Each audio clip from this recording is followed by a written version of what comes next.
오늘 저는 갈라디아서 2장 20절의 말씀을 가지고 주님을 따르는 길이라는 제목을 통하여 하나님의 말씀을 전하고자 합니다. 사람이 인생을 성공하려면 어떤 분야의 열정을 다 쏟아부어야 가능하다고 합니다. 인생의 목표를 세우고 그것을 끝까지 밀고 나아갈 때 결국 목표 한 발을 이루게 됩니다. 젊은 시절 누구에게나 꿈이 있습니다. 과학자가 되고자 하는 꿈도 있고 성공한 음악가가 되고자 하기도 합니다. 그리고 어떤 사람은 선교사가 되고 싶어하는 사람도 있습니다.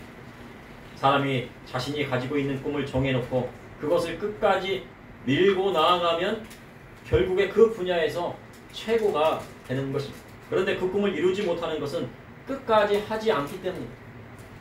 그러니 끝까지 가는 도중에 중간에 포기하는 사람이 많다는 것입니다. 그러나 그 분야에 대해서 끝까지 가는 사람은 성공하게 되었습니다. 그래서 무엇이든지 끝까지 하는 것이 중요합니다. 중도에 포기하면 자신의 꿈을 이룰 수 없습니다. 미국의 발명가 토머스 에디슨은 천재는 99%의 노력과 1%의 영감으로 이루어진다고 말했습니다. 이는 1%의 창의력과 99%의 노력이 있어야 목표한 바를 이룬다고 하는 것입니다. 에디슨의 말에 따르면 99%의 노력이 중요해 보입니다. 그런데 1%의 창의적 사고가 없이는 목표한 바가 이룰 수가 없습니다. 그러니 1%의 창의적 사고도 중요합니다. 또한 1%의 영감이 있어도 99%의 노력이 없으면 실현되지 않습니다. 에디슨은 1000종류의 발명품을 발명하고 그리고 특허를 냈다고 합니다. 그래서 999번의 실험을 해서 모두 실패했지만 마지막 1000번째 999번은요 이 발명품을 발명하려고 했는데 실패했어요. 근데 마지막 1000번째 그 실험에서 어떻게 합니까? 성공을 거두었다고. 그러니 999번의 실패를 거듭하면서 끝까지 인내심을 가지고 했을 때 성공한다는 이야기입니다. 에디슨은 제재소에 일하시는 아버지의 막내 아들로 태어나서 초등학교에 들어갔지만 산만하다는 소리를 들었습니다. 초등학교에 딱 들어간 선생님이 이 학생은 너무 산만하고 해서 가르칠 수가 없습니다. 막 수업 시간에 막 뛰어다니고 그러니 어머니가 데려가세요. 그래가지고 데려간 겁니다. 3개월 만에 초등학교를 나와서 어머니가 집에서 가르쳤다고 합니다. 그리고 집이 가난해서 철도에서 신문이나 과자를 팔면서 기차 안에서 실험을 하다가 불을 내었어요. 그 기차의 사장님한테 뺨을 얼마나 세게 맞았더니 청력을 잃을 정도로 청각 장애가 올 정도로 어려움을 겪었답니다. 그러나 이에 굴하지 않고 발명품을 계속 발명해서 후에 미국의 최고의 발명왕이 되었습니다. 우리가 잘 알고 있는 전구도 에디슨에 의해서 발명이 된 것입니다. 우리 어린이 여러분 집에 가면 동그란 전구 있죠? 그렇죠? 그걸 에디슨이 발명을 한 겁니다. 100여 전. 이처럼 사람이 목표한 바를 이루려면 에디슨과 같이 어려운 환경에 굴하지 않고 끊임없이 노력해야 하는 것입니다. 우리가 잘 알고 있는 알버트 아인슈타인은 독일의 물리학자입니다. 그는 상대성 이론을 연구하여 회계 연구에 기초를 열었습니다. 아인슈타인은 유대인 집안에서 태어났다고 합니다. 그러나 그는 어릴 적 공부를 썩 잘하는 것이 아니었습니다. 그리고 그의 이름은요 독일어로 아인슈타인. 아인은 하나의, 슈타인은 뭐예요? 돌입니다. 그러니 아인슈타인은요 하나의 돌멩이라는 뜻이에요. 얼마나 공부를 못했겠습니까? 그런데 아인슈타인은 공부를 싫어하는 것이 아니라 틀에 박힌 교육 방식이 싫었던 것입니다. 창의적 방식으로 생각하고 싶었어요. 그래서 청소년기에 수학과 물리학에 큰 관심을 가지고 대학에 진학했지만 대학의 물리학 교육에 취미를 품어놨어요. 왜요? 이 물리학 교육이요 고전적인 교육이라 틀에 박힌 교육이거든요. 뭐 나아지는 게 없습니다. 똑같습니다. 그러니 혼자서 물리학을 공부하기 시작합니다. 그리고 이제 취업이 안 되니까 뭐를 했습니까? 선생님이 되고자 했지만은요 이 아인슈타인을 선생님으로 받아주는 학교가 없었어요. 왜 그랬을까요? 제 생각은요 대학에서 물리학 공부를 했지만 열심히 안 했던 것 같아요. 자기 공부만 했지. 그러니 선생님이 될 수 있었겠습니까? 그러다가 허락해주는 자리가 없어 독일의 특허국에서 일하면서 특수 상대성 이론을 발표합니다. 그리고 영국에서 노벨 물리학상을 받게 됩니다. 그러다가 2차 세계대전이 일어났습니다. 그러자 유대인이었던 아인슈타인은 미국으로 건너가 연구를 시작합니다. 그리고 독일도 원자폭탄 기술을 연구합니다. 만약 원자폭탄을 독일이 먼저 만들었다면 큰일 나는 것입니다. 만약 독일이 먼저 원자폭탄을 만들었다고 하면요, 전 세계의 패권을 다 장악했을 줄몰라요. 그런데 미국에서 원자폭탄을 먼저 만들었습니다. 이처럼 천재는 자신이 세운 목표를 끝까지 이루고 나가는 사람입니다. 자기가 목표한 것이 이루어지지 않더라도 실망하지 마십시오. 계속 반복하다 보면 어떻게 그것이요? 잘 되게 되겠어요. 공부도 마찬가지입니다. 오늘 본문을 보니 사도 바울이 그리스도와 함께 십자가에 못 박혔다고 고백하고 있습니다. 십자가에 못 박혔다는 것은 무엇을 뜻하는 것일까? 십자가에 못 박혔다는 것은 예수님 믿기를 끝까지 한다는 거예요. 인생에서 성공은 어떻게 해야 된다고요? 무엇이든 끝까지 하면 성공을 한다는 거죠. 예수 믿는 것도요, 예수님 믿는 것도 끝까지 하면 성공하는 것입니다. 이를 통해 이 시대를 살아가는 저와 우리 성도님들에게 하시는 하나님의 말씀이 무엇인지 여러분과 함께 나누고자 합니다. 첫째, 주님을 따르는 길은 그리스도와 함께 십자가에 못 박히는 것입니다. 그리스도와 함께 십자가에 못 박혔다는 것은 자신이 예수님께 완전히 붙들린 바 되었다는 것입니다. 나는 예수님께 완전히 붙들린 사람이 되었어. 그것이 바로 그리스도와 함께 십자가에 못 박혔다는 것입니다.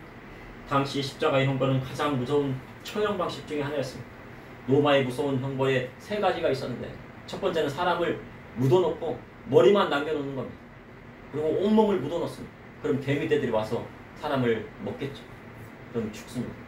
그리고 또 한 가지 형벌은 뭐였냐면요, 죽은 사람이랑 동물의 사체를 함께 묶어서 방에다 버리는 겁니다. 움직일 수 없으니 아주 큰 형벌입니다.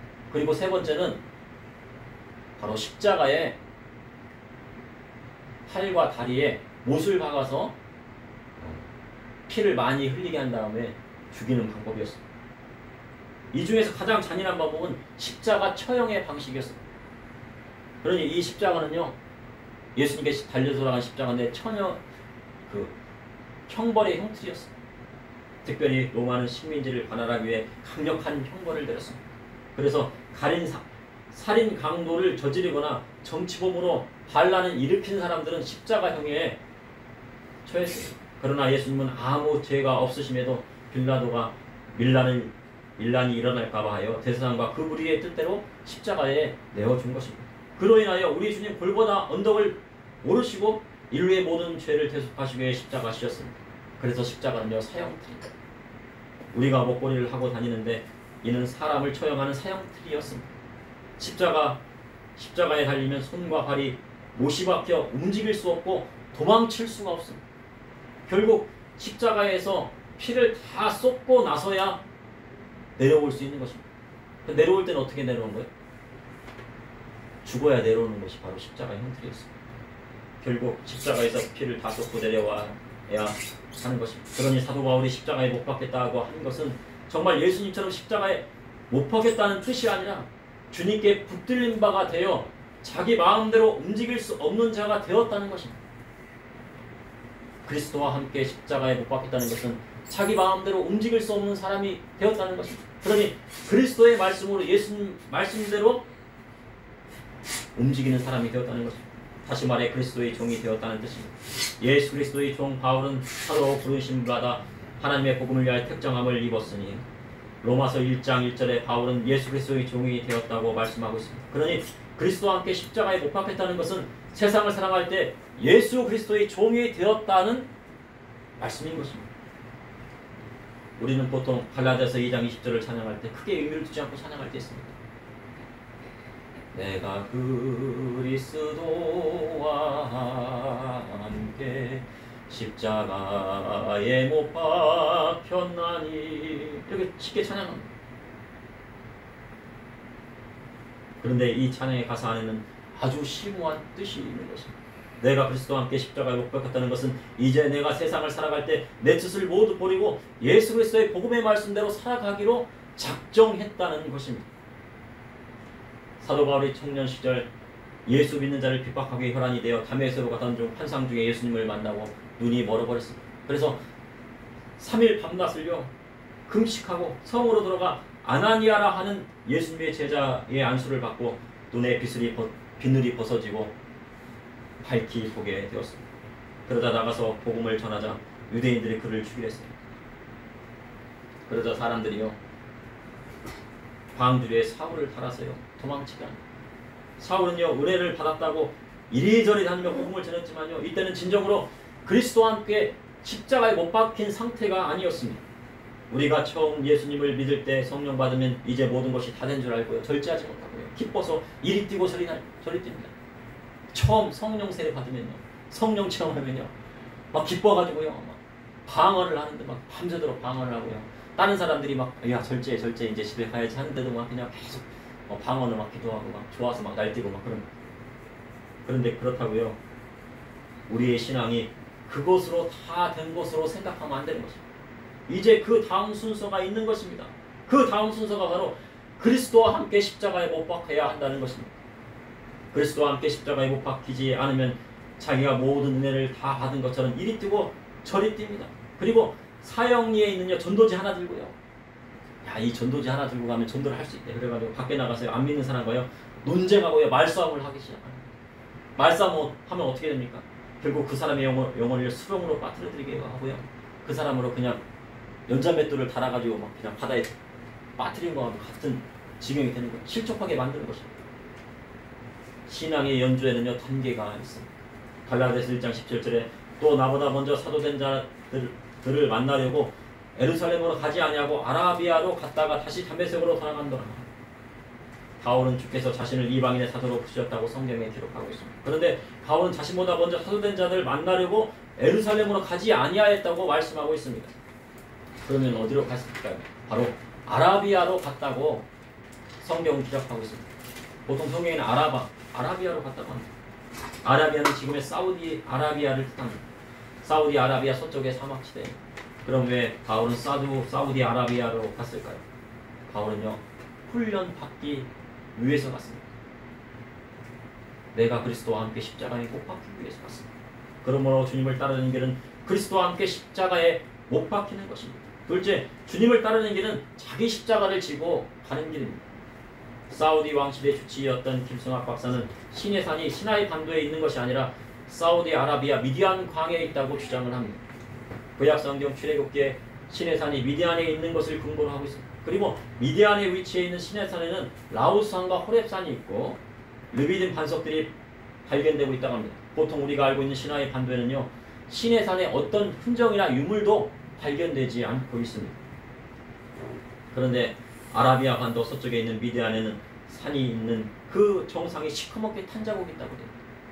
높은 산이고요. 아주 험난한 산인데 그곳을 가려면요 서너 시간은 막 험난한 산을 막 올려야 되는데 그 산 꼭대기에 올라가면요 그 산 꼭대기가 정상이 시커멓게 타 있답니다.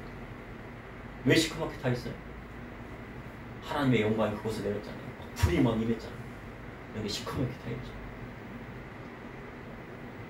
그런데 바울이 먼저 사도된 자를 만나지 아니하고 어디로 갔다고 성경 기록하고 있습니까?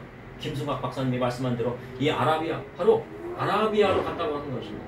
아라비아는 사막지대였습니다. 그런데 김승학 박사의 말대로 하면 사도 바울은 아라비아에 있는 시내산에 갔다는 것입니다.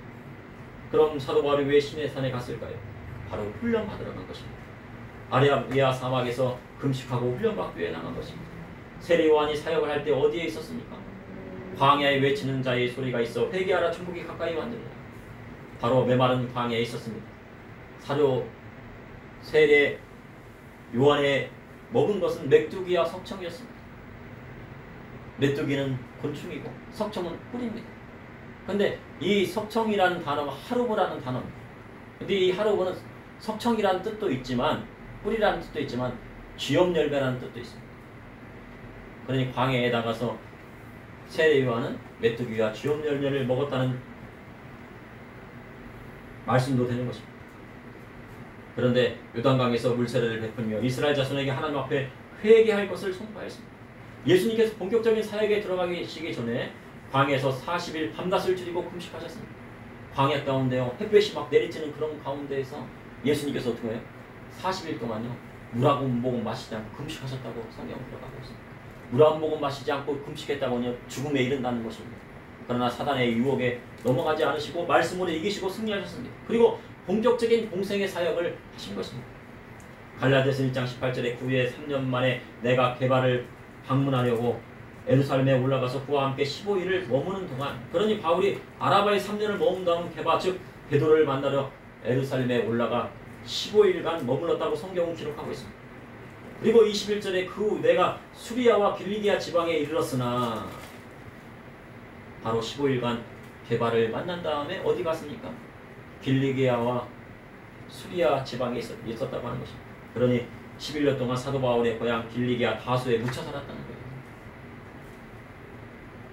묻혀 살았으면 뭐 했겠습니까? 기도하고 하나님 말씀을 전하고 그리스도와 함께 십자가에 못 박히는 연습을 하게 된 것입니다. 훈련을 받은 것입니다. 그리고 14년 만에 길리기아 다소에 있는 사도 바울은 하나님께 본격적으로 쓰임받기 시작합니다. 그리스도와 함께 십자가에 완전히 못 박히기가 그렇게 어렵고 오랜 시간이 걸리는 것입니다. 나 이제 예수 믿었어. 이제는 십자가에 완전히 못 박혔구나 라고 생각할 것입니다.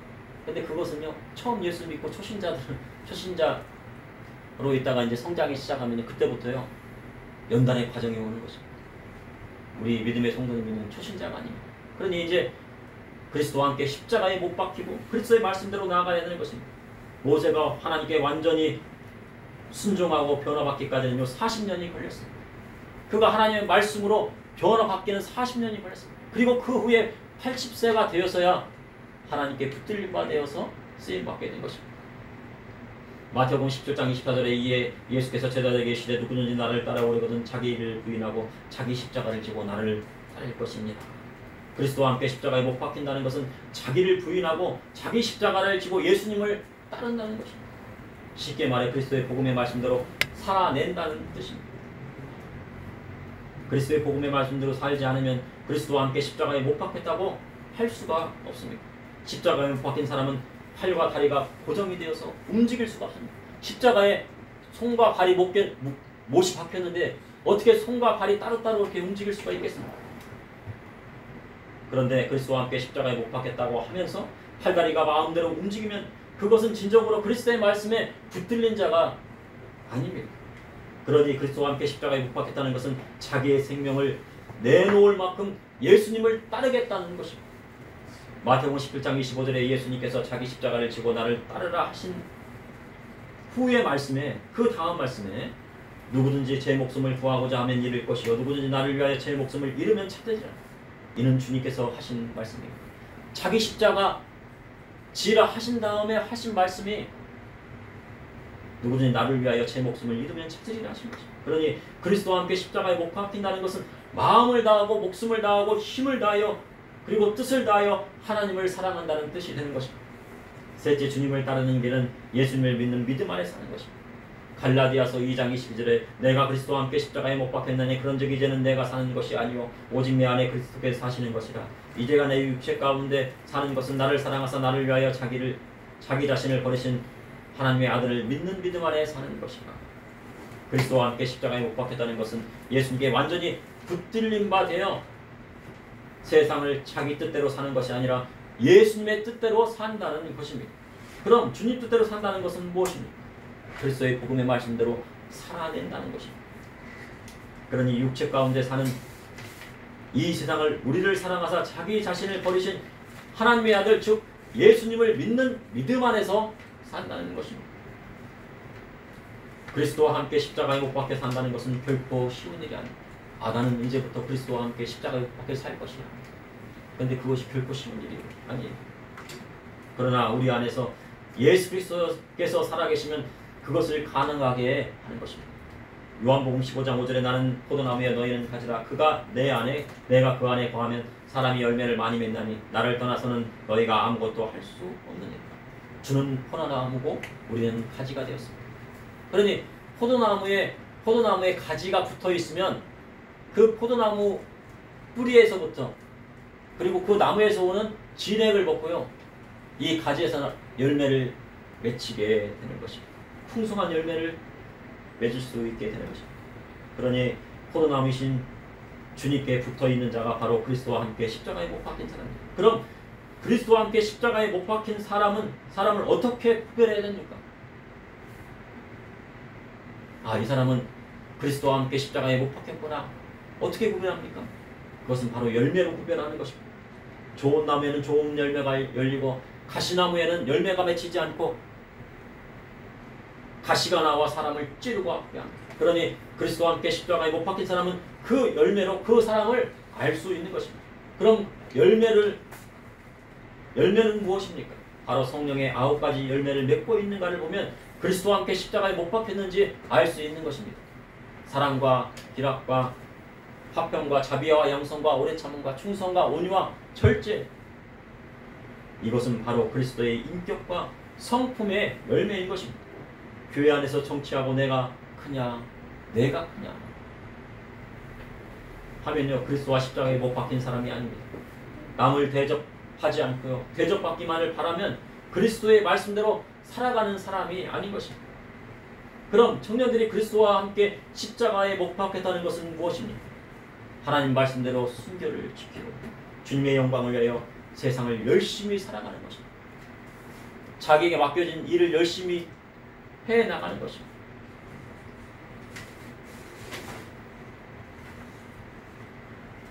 바로 에디슨이 그런 이야기를 했습니다. 천재는 99%의 노력과 1%의 영감으로 이루어진다. 99%의 노력은 무엇입니까? 노력이란 바로 땀이라는 것입니다. 땀. 내가 어떤 일을 하고자 했을 때요, 내가 땀을 흘리고 있는가? 내가 정말 열심히 하는가? 공부하는데 정말 땀이 나도록, 그냥 엉덩이에 그냥 불이 나도록, 땀이 나도록. 오래 앉아있으면 어떻게 돼요? 엉덩이에 막 불이 나죠. 일어나고 싶어가지고. 그렇지만 그것을 참아내고 공부할 수 있느냐가 문제인 것입니다. 다시 말하면요, 그리스도와 함께 십자가에 못 박히려면요, 철저한 자기 희생이 없으면 안 된다는 것입니다. 가정에서 내가 먼저 희생하면 온 가족이 행복해지니, 아, 내가 먼저 희생을 해야 되겠다. 아, 네가 먼저, 당신이 먼저 희생해. 아니야, 내가 먼저 희생해. 그러면 안 되는 것입니다. 하나님께서 독생성자 예수 그리스도를 이 땅에 보내주셔서 우리를 죄악에서 건져주시기 위해 희생하셨습니다. 하나님께서요, 누구를 희생하셨어요? 하나밖에 없는 아들을 희생시키셨어요. 그리고 예수님께서 무엇을 희생하셨어요? 자기 몸을 십자가에 들여서 자기를 희생시키셨어요. 그러니 예수님을 믿는 성도는 자신이 먼저 희생하는 것입니다. 당신이 희생하면 되잖아, 왜 희생을 안 해? 하면 안 되는 것입니다. 내가 먼저 가족을 위해 희생할 때 그 가정이 하나님 말씀대로 변화가 되는 것입니다. 형제에게도 마찬가지입니다. 형제나 자매에게 가서, 아, 먼저 희생하지 왜 희생하지 않아? 그러면 그리스도와 함께 십자가에 못 박힌 사람이 아닙니다. 내가 먼저 희생하는 것입니다. 그 형제와 자매를 위하여 내가 먼저 희생을 할 때 하나님 말씀으로 변화받는 사람이 되는 것입니다. 선교사님 중에 중국과 티벳에 가서 희생하는 선교사님이 있습니다. 이제는요, 중국과 티벳에요, 선교를 할 수가 없어요. 공산당들이요, 선교하면 잡아가지고요, 감옥에 넣기 때문에 선교사님들이, 대부분의 선교사님들이 추방돼 갖고요, 다 우리나라에 들어와 있어요. 그만큼 선교하기가 어려운 때가 됐어요. 그런데 그런 선교사님들이 자신의 인생 전반 20년 이상을 다른 나라에 가서 자신을 희생하고 그리스도의 복음을 전했습니다. 그러니 그런 분들은요, 그리스도와 함께 자신을 십자가에 못 박은 겁니다. 그리고요, 아무도 시골교회에 가서요, 복음을 증거하지 않으려고. 시골교회에요, 목사님들이 안 계신다. 전도사님들이 안 계신다. 그래서 집사님들이요, 이렇게 돌아가면서 예배를 드리고 한다. 왜 시골교회 안 가려고 그래요? 시골교회는요, 보수도 없고요, 사례금도 없고요, 자기가 있는 것을 갖다가 대접해 드려야 돼요. 그러니 자기의 있는 것을 대접해 가면서 복음을 전가하며 예배드리니 자신을 희생하는 것입니다. 만약에 시골교회에 가서 내가 목회를 해야 된다, 아니면 전도사를 해야 된다, 아니면 목사님으로서 거기에서 복음을 증거해야 된다면 아무것도 받지 않고 시골교회에서 갈 수는 있는 것입니다. 그런데 그렇게 희생하는 분들이 있다는 것입니다. 가정에서도 남편이 매일 술을 마시고 때리고 폭행하는데, 야, 어떻게 합니까? 때리면 어떻게 돼요? 도망가야죠. 근데 또 도망가면 어떻게 다시 들어와가지고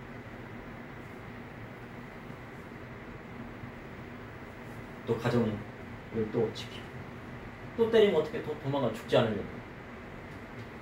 근데 그것을 이겨내고 끝내는요 남편을 전도하고 예수님 믿게 하는 것입니다. 그리고 세상에는요 부모님이 없는 고아들도 많이 있습니다. 근데 그 고아들 중에서도요 자기 부모님이 어디에 있는지도 모르지만 멀리 미국으로 이방을 갔습니다. 그래서 엄마 아빠가 그렇게 보고 싶은 거예요. 그래갖고 이 사람이요 스키를 열심히 탔어요. 스키 점프를 해가지고요 세계적인 스키 점프 선수가 된 겁니다. 토비 존슨이라고. 그래서 저는요 어렸을 적에 엄마 아빠를 모르고 미국에 입양되어 가지고 왔는데 부모님을 뵙고 싶습니다. 그런데요 어떤 분이 딱 나타난 거예요. 정말 그 토비 존슨하고 똑같이 생긴 분이 나타난 거죠. 나중에 봤더니 그가 누구예요? 진짜 아버진 거예요. 그런데 자기 자신이 고아가 되었지만요 원망하지 않고 어떻게 합니까? 열심히 스키 점프를 타갖고요 부모님을 안 할 수 있다는 그 희망 가운데 하다 보니까 세계 최고의 스키 점프 선수가 된 것입니다. 바로 그리스도와 함께 십자가에 못 박힌다는 것은요 인내가 필요한 것입니다. 희생이 필요한 것입니다. 그러니 그리스도와 함께 십자가에 못 박힌다는 것은 철저한 자기 희생이 없이는 안 되는 것입니다. 예수님께서 죽기까지 나를 사랑하신 것 같이 나도 그리스도의 복음의 말씀대로 남을 위하여 희생하겠다는 마음이 있어야 가능한 것입니다. 당장 내일부터 그리스도와 함께 완전히 십자가에 못 박히는 삶을 산다는 것은요 쉽지 않습니다.